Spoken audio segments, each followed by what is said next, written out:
안녕하세요. 엄마의 마음 열기 네 번째 만남입니다. 오늘은 사과 완벽주의의 위험에 대해 이야기를 나누려고 합니다. 먼저 오늘의 초점을 읽어보실까요?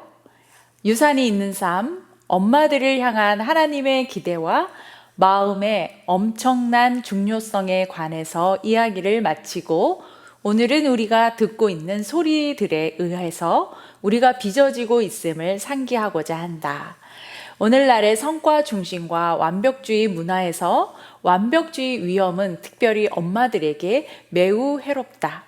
우리 자신의 건강과 우리 자녀들의 건강에 아주 위험하다. 우리를 빚어가는 소리가 무엇인지를 식별하고 깨닫게 되면 우리는 하나님의 음성에 더 잘 귀 기울이는 법을 배우게 될 것이다. 오늘의 이야기는 4가지로 요약이 됩니다. 첫 번째는 완벽주의 증상들에 대해 살펴봅니다. 두 번째는 완벽주의 원인에 대해, 세 번째는 완벽주의로 인해서 우리가 치르는 대가들에 대해서, 그리고 마지막은 완벽주의 치료와 회복은 어떻게 가능한지에 대해서 살펴보겠습니다. 여러분은 어떻습니까? 완벽주의자인가요? 아닌가요? 나는 완벽주의자다. 마음속으로 한번 손을 들어보시기 바랍니다. 나는 완벽주의자가 아니다. 나는 완벽주의자는 아니지만 완벽주의를 추구하려고 한다. 그럼 실제로 우리를 한번 점검해 볼까요? 전체 9가지 문항이 있는데요. 제가 읽어드릴 때 0표, X표로 표시를 하시면서 체크해 보시기 바랍니다. 내가 저질렀던 실수들이 뇌리에서 잘 잊혀지지 않는다. OX로 표시하시고요. 나는 다른 사람과의 경쟁에서 지거나 남들보다 못하다는 평가를 받는 것을 상당히 싫어하는 편이다.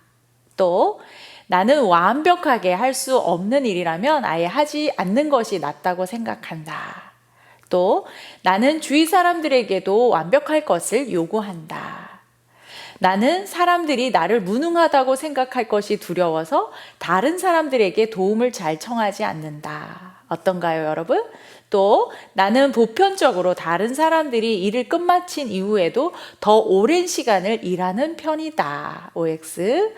주변 사람들이 실수를 범하거나 잘못한 경우 나는 항상 그 실수나 잘못을 지적하거나 고쳐주고야 마는 성격이다. OX 해보세요. 나는 다른 사람이 나에게 무엇을 기대하고 있는지에 대해 매우 예민하게 반응하는 경향이 있다. 이제 마지막, 나는 남들 앞에서 실수를 범하지 않으려고 매우 신경 쓰는 편이다. 네, 다 체크하셨나요? 예와 아니오 중에서 여러분들은 무엇이 더 많으신가요? 예스가 6개 이상 나오신 분 있으실까요? 그런 분들은 중증 완벽주의자일 가능성이 높습니다. 나는 5개다 아니면 4개, 3개 정도 된다 하시는 분들은 어느 정도의 완벽주의 성향이 있는 분들입니다. 2개이신 분 있으실까요? 아니면 하나이신 분? 아니면 하나도 없는 분도 있으실까요?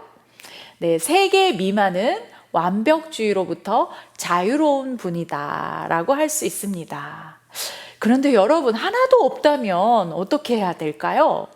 아마도 옆에 있는 분들이 많이 신경을 써서 돌봐드려야 할지도 모릅니다. 그래야지만 어떤 일들이 잘 진행이 될 수 있을 것 같아요. 마틴 스미스 교수가 어떤 연구를 했는데 점점 시간이 갈수록 이 완벽주의 성향을 갖고 있는 사람들이 증가하고 있다고 합니다.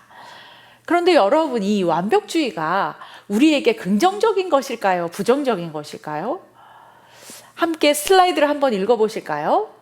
완벽주의는 가장 최고의 자기 학대이다. 여러분 동의하시나요?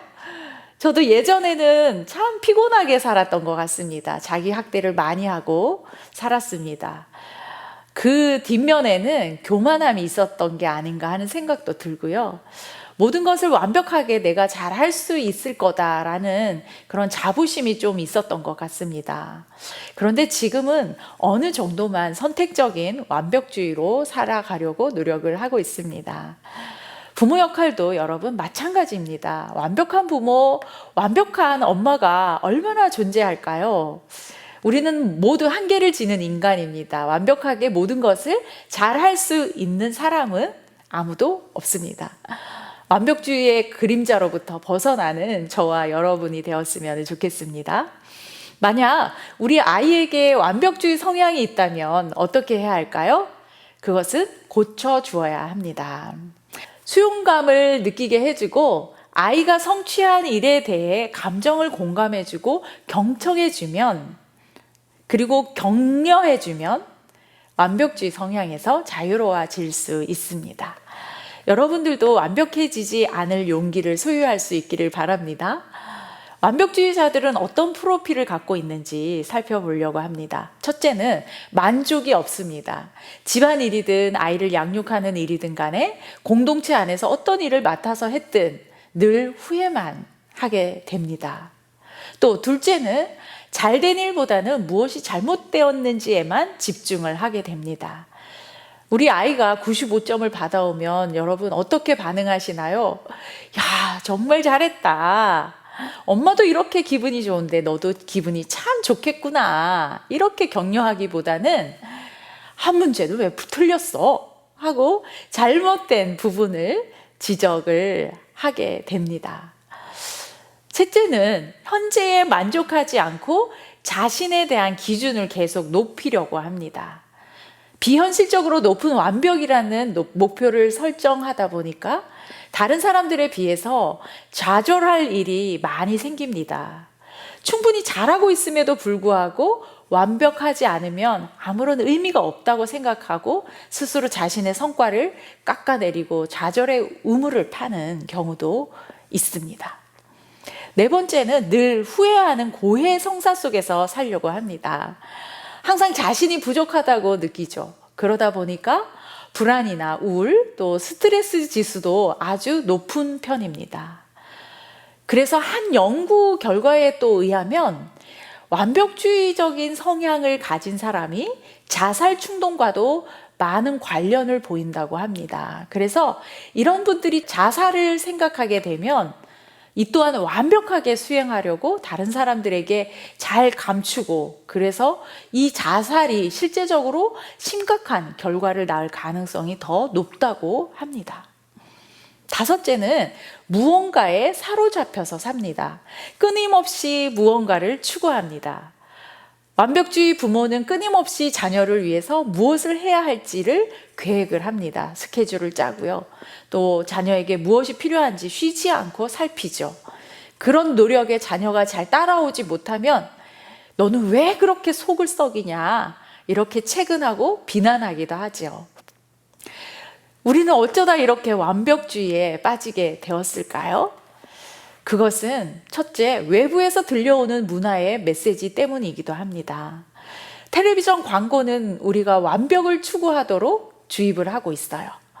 예를 들면 외모 지상주의, 재산, 옷차림, 재능, 경제적 능력, 우리 삶 전반에 걸쳐서 이런 문화의 압력이 가해지고 있습니다. 광고에 나오는 좋은 차를 타야지만 성공한 사람처럼 보이고요. 그것이 완벽주의 모델의 기준이 되기도 합니다. 두 번째는 과거로부터 들려오는 내면의 소리가 있습니다. 부모로부터 어떤 양육을 받았는지 과거 형제 간의 관계들을 살펴보면 우리 속에 들려오는 내면의 소리들을 느낄 수가 있습니다. 완벽주의 부모의 양육을 받았던 부모는 자녀를 양육하는 과정에서도 그것을 반복하는 경향이 있습니다. 정말 나는 부모가 되면 그렇게 하지 말아야지 했던 부분들을 부모가 되어서 똑같이 모방하고 그대로 답습하고 있는 것을 발견할 때가 있습니다. 부모로부터 받았던 비난들을 부모가 되어서 다시 내 자녀를 향해서 쏟아놓기도 하죠. 넌 왜 네 언니만큼도 못하니? 너 언니 반만이라도 따라갈 수 없겠어? 그렇게 할 때가 있죠. 셋째는 우리 자신의 성품과 성별 또 유전자에서 들려오는 내면의 소리가 있습니다. 남자들의 경우에는 어때요? 울면은 안 돼. 또 여자들의 경우에는 예뻐야 한다. 또 자녀를 잘 키워야 한다. 가정을 잘 돌봐야 한다. 이런 식의 주입을 받고 있죠. 네 번째는 최고의 엄마가 되어야 한다는 내면의 소리가 있습니다. 무엇이든지 잘한다는 소리를 듣는 것 좋지만 너무 지나쳐서 완벽주의라는 경계선을 넘어서면 해롭게 됩니다. 완벽한 엄마가 되기 위해서 행하는 넘치는 최선이 때로는 가족 간의 갈등이라는 역기능적인 문제들을 발생시킬 수 있다는 것을 기억해야 되겠습니다. 다섯째는 하라와 이루었다 증후군이 있습니다.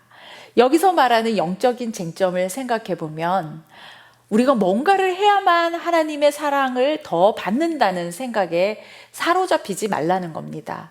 하나님은 결코 우리가 사랑받을 만한 일을 했기 때문에 우리를 사랑하는 것이 절대 아니기 때문입니다. 그러면 완벽주의에 사로잡히면 어떤 대가를 치르게 될까요? 첫째는 제대로 하지 못할 텐데 하면 뭐 하겠어 하는 잠재적 마비 현상을 갖게 됩니다. 잘할 수 없는 것들에 대해서는 쉽게 포기한다는 것이죠. 예를 들면 손님을 초대하려고 하는데 뭔가 완벽하게 못할 바에는 아예 시도를 안 하는 것이다. 그렇게 생각하는 거죠. 완벽주의에 빠지면 대체로 경험을 제한하는 삶을 살게 됩니다. 그리고 대인 관계도 편하게 하지 못할 가능성이 많다는 것을 기억하시기 바랍니다. 둘째는 관계에 손상을 가져옵니다. 왜냐하면 완벽주의자는 주로 자기 중심적이기 때문에 자기 기준과 자기 만족에 쌓여 있기 때문에 타인을 고려하지 않는 성향이 있고 사소한 실수도 용납하지 않는 경향이 많다 보면 점점 사람들로부터 외면을 당할 수 있기 때문입니다. 셋째는 고립과 소외입니다. 관계의 손상과 비슷한 결과입니다. 네 번째는 결국에는 자기 자신뿐 아니라 남들까지도 불행하게 됩니다. 다섯째는 완벽주의 자녀들은 스트레스로 지쳐가게 됩니다. 특히 자존감이 낮아지고요. 자신감이 결여된 사람으로 성장할 가능성이 큽니다. 그렇다면 이 완벽주의는 어떻게 치료할 수 있을까요? 가장 강력한 치료법은 하나님의 음성에 귀를 기울이는 것입니다. 하나님은 우리에게 뭐라고 하실까요?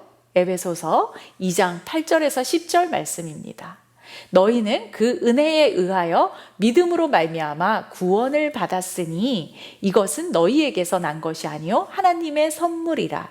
행위에서 난 것이 아니니 이는 누구든지 자랑하지 못하게 함이라.